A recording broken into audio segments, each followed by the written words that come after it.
Mass and Cass, that is a section of Boston where homelessness and substance abuse intersect, spawning a public health crisis. Been like a violent blur, honestly.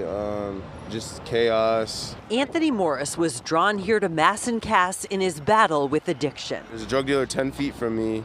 There's food. There's the things I need to get high. Needles, whatever it may be. Just go to where, I don't know, it's kind of like a spot of enabling.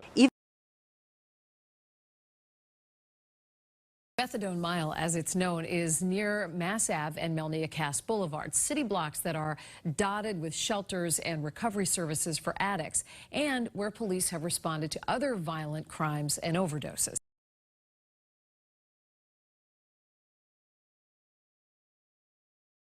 So infamous. Why is it so hard to get a handle on it? Well, it's kind of complicated because the police do not arrest substance abusers. They don't arrest people who are using illegal drugs.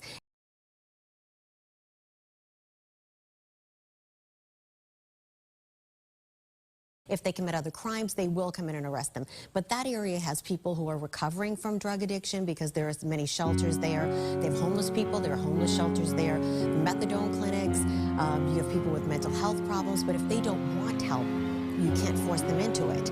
And so it becomes a very difficult situation to kind of manage. And all those things are concentrated in that area. In one area, and that becomes the biggest challenge. You have, people who are trying to get off of drugs and people who are actually using them in the same area. So it's a tough one. The increased patrols will probably help, maybe an outreach with some community activists to see whether or not any of these folks would agree to go into treatment. That could be helpful, but it's a very difficult problem. And one that'll get more attention now, I guess.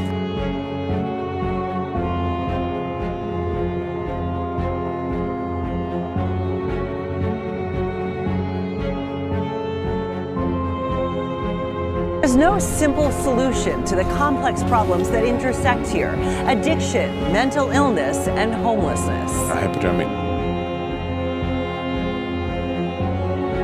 People struggling, injecting heroin on the street in the grips of addiction. This has to be dealt with one-on-one counseling, talking to people. The mayor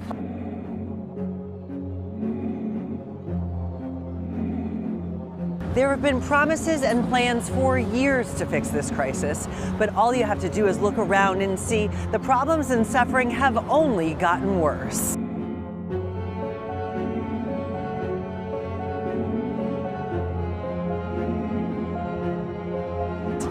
More people, more crime, more despair. We talked to experts here and around the country for ideas on how to finally reverse the trend here and help the people and the city, starting with leadership.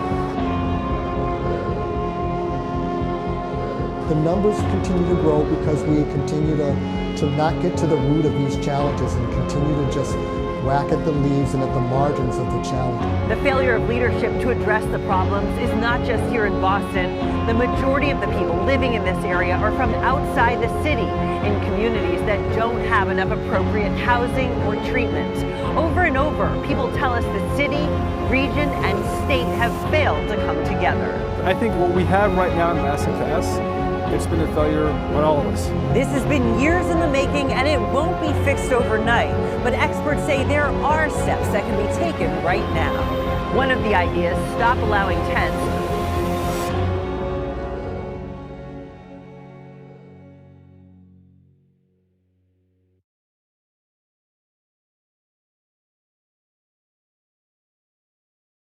The tents are causing a disturbance and creating a situation that is resulting in violence, sexual assault. That doesn't mean some kind of police sweep of the area, which could be counterproductive.